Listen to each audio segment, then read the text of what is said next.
안녕하세요, 하자입니다. 제가 가끔 가수님께 편지를 써서 카페에 올리거든요. 그 편지를 읽어 드리려고 합니다. 가수님, 추운 날씨에 무탈하신지요?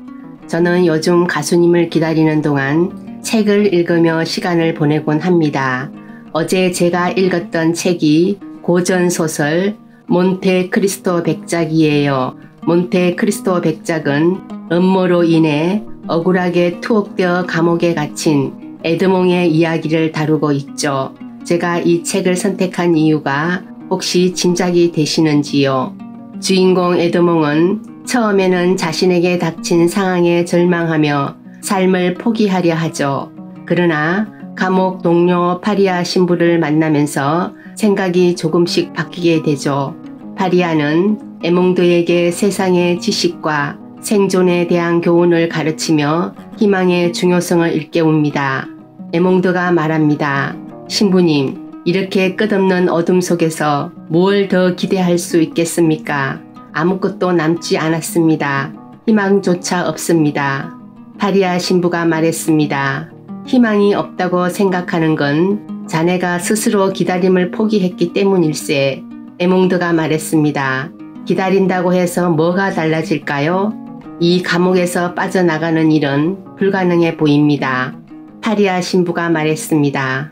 에몽드, 기다림은 단순히 시간을 보내는 것이 아니야. 변화를 위한 문을 열어두는 것이지. 희망이란 기다릴 수 있을 때만 존재하는 법일세. 난데없이 소설 얘기를 꺼내어 당황하셨는지요? 저는 가수님이 현재 처한 상황에서 기다림이라는 단어를 묵상하게 됩니다. 제 얘기를 잠시 들려드릴까요? 저는 젊은 시절 남편과 연애할 때 남편이 약속 시간에 늦으면 단 10분도 기다리지 않고 집으로 왔어요. 데이트 상대, 그것도 여성을 기다리게 하는 건 예의가 아니라고 생각했어였고 내 자존심이 허락하지 않았기 때문이죠. 그랬던 제가 지금은 가수님의 팬이 되어 기다림의 가치를 뒤늦게 배우고 있습니다. 평생 발레자도 제가 가르쳐주지 못한 인생의 깨달음인데 말이죠. 그곳은 얼마나 춥고 외로운가요? 수십 명의 팬들에게 둘러싸여 무대 위를 장악하는 마에스트로와 같았던 가수님이 좁디 좁은 그곳에서 혼자 목소리를 잃지 않으려 연습하는 모습을 떠올릴 때마다 가슴이 미어집니다. 이것은 저 혼자만의 감상이 아니라 아리스 전체의 마음이기도 할 것 같아요. 저는 현재 파킨슨병이라는 불치의 병을 앓고 있어요. 이 병에 대해 아는 사람이라면 파킨슨병 환자가 건강한 사람에 비해 감옥 같은 일상을 산다고 하죠. 우리 몸이 스트레스를 받으면 코르티솔이라는 호르몬이 나온다고 해요.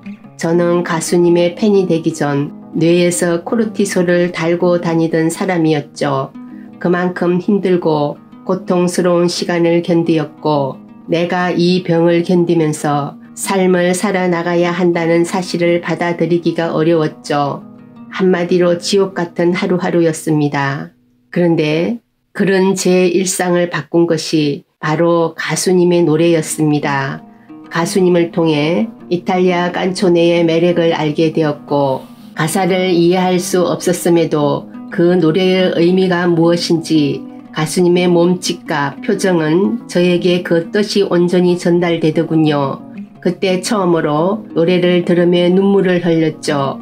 감동의 눈물이었습니다. 그 순간 저 뇌에서 새로운 도파민이 마치 파도치듯 흘러나왔습니다. 제 일상은 그 이후부터 완전히 달라졌지요.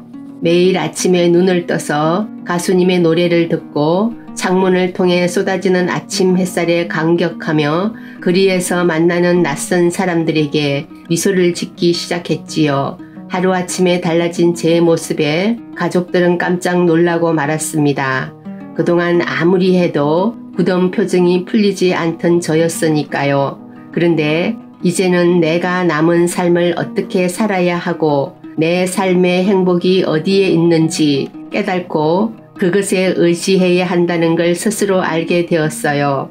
저는 지금도 그날 달력에 동그라미 표시한 순간을 기억합니다. 한마디로 제가 다시 태어난 거였죠. 그렇게 가수님의 콘서트에 가고 아리스라는 동지를 만나며 인생의 참 행복을 느끼고 있던 나날들이 저는 언제까지고 이어질 줄로만 알았어요. 가수님은 더 많은 대중에게 사랑받기 시작했고 아리스는 그런 가수님을 흐뭇하게 바라보며 하나가 되었죠.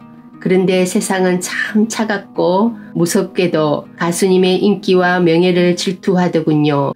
가수님께서 사고를 당한 그날 잠깐의 실수는 그런 대중의 시기 질투에 기름을 부었지요. 대중은 마치 잘 걸렸다는 식으로 가수님을 공격했고 다시는 복귀하지 못하게 작정한 것처럼 마녀 사냥을 하기 시작했습니다. 그리고 그 결과는 모두가 아는 것처럼 실형이라는 과도한 양형이 부여되었죠. 판사도 대중의 분노를 무시하지 못했었나 봐요. 정의의 저울이 한쪽으로 기울어진 것입니다. 불공평한 판결이었다고 생각해요. 하지만 판결의 순간은 지나갔고 현재 항소심을 준비하는 과정에 있는 가수님의 심정을 헤아려 보자면 아마 묵묵부답일 것 같아요. 한편으로는 사회로 복귀하였을 때 가수 생활이 고통스러운 건 아닌지 팬들이 많이 떠난 건 아닌지 걱정이 되기도 할 것 같아요. 그 심정을 헤아려 보면서 간간히 가수님의 소식을 전해주는 유튜브들과 아리스들 덕분에 가수님이 다행히 건강한 상태로 노래 연습까지 한다는 것도 알게 되었어요. 참 다행스럽고 감사한 일입니다. 그것은 가수님이 아직 희망을 포기하지 않았다는 증거이니까요. 몬테크리스토 백작의 주인공 에드몽처럼요. 감히 그곳에 있는 가수님의 고통을 헤아릴 수 있다고 말하려는 건 아니에요. 하지만 가수님의 고통이 어떤 의미가 될지는 인생을 조금 더 산 선배로서 말할 수 있지 않을까 싶어요. 소설 속 에드몽과 파리아 신부의 대화가 저 가슴을 울리네요. 고통이 있기에 희망이 더 강해진다는 것, 그리고 기다림을 견딜 수 있다면 희망은 우리를 배신하지 않는다는 것이 소설이 제게 가르쳐준 사실입니다. 제 경험으로도 고통의 시간을 희망으로 인내하면 결국 희망이 반드시 오더군요. 제가 파킨슨병 확정을 받고 절망하던 시간을 견디며 결국 가수님이라는 희망을 만났던 말이지요. 가수님, 부디 건강을 잘 챙기세요. 그리고 바라건대 희망을 놓지 마시길 바랍니다.